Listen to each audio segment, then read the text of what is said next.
আজকের টিউটোরিয়ালটা একটু কঠিন আছে, কিন্তু কেউ যদি মন দিয়ে শেষ পর্যন্ত দেখে তাহলে তার কাছে কিন্তু কঠিন লাগবে না, জিনিসটা একদম ইজি লাগবে।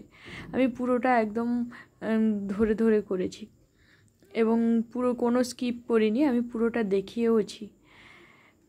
তো প্রথমে আমি কি করেছি, চারদিকটা সেলোটিপ দিয়ে আটকে নিয়ে তারপর হোয়াইট আর ব্ল্যাক মিশিয়ে ধূসর, তো বেশিরভাগটাই ডার্ক আছে, কালো আছে, হোয়াইটটা নিচের দিকে অল্প পরিমাণে মিশিয়ে একটা ডার্ক কালার শেড তৈরি করে নিয়ে আমি আকাশটা করেছি। আকাশটা আমি কিন্তু অমাবস্যার রাতের মতো করেছি, বেশিরভাগটাই কালো। তার উপরে আমি কয়েকটা ব্রাশে একটুখানি নিয়ে কালার নিয়ে, হোয়াইট কালার নিয়ে ওই কালোটার উপর ঝেড়ে দিয়েছি, যাতে বোঝা যায় যে রাতের তারাগুলো আছে, আজকে চাঁদ দিইনি। তারপর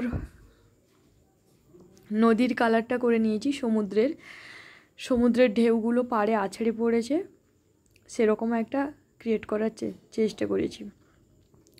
নদীর পাড়টা, নদীটা প্রথমে ব্লু রং দিয়েছি, ডার্ক ব্লু, রাতের অন্ধকার আকাশ তো তাই একটু ডার্ক ব্লু দিয়েছি। আর নদীর যে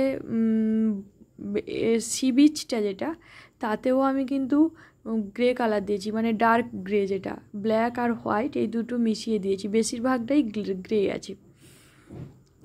তারপরে সমুদ্রের ঢেউগুলো যে আছড়ে পড়ছে সেইটা বোঝানোর জন্য প্রথমে আমি কি করেছি, স্কাই কালার দিয়ে আমি প্রথমে এলোমেলোভাবে এঁকে নিয়ে তার উপরে আবার একটু সি গ্রিন কালারটা মিশিয়েছি, দিয়ে তার উপর আমি হোয়াইটটা দিয়েছি, যাতে একটা পারফেক্ট ফেনা হয়ে পড়ছে, আছড়ে পড়ছে ঢেউগুলো সেরকম বোঝা যায়। এবং যে সমুদ্রের মানে একদম যে জলগুলো যেখানে পড়ছে, মানে ধার সাইডটা, সেখানে আমি একদম ফ্রেশ হোয়াইট সেই কালারটা দিয়েছি এবং বেশি করেই দিয়েছি, যাতে যে পুরো পড়ছে সেটা ভালো করে বোঝানো যায়, ফেনা ফেনা হয়ে আছে সেইটা বোঝানো যায়। তারপরে আমি কি করেছি, সমুদ্রের ঢেউগুলো যখন আসে জলগুলো কিন্তু ফেনা ফেনা হয়ে আসে, সেইটা বোঝানোর জন্য কয়েকটা আঁকাবোকা লাইন হোয়াইট দিয়ে করেছি, লাইন টেনে নিয়েছি, যাতে জিনিসটাকে স্পষ্ট বোঝানো যায় এবং দেখতে খুব ভালো লাগে।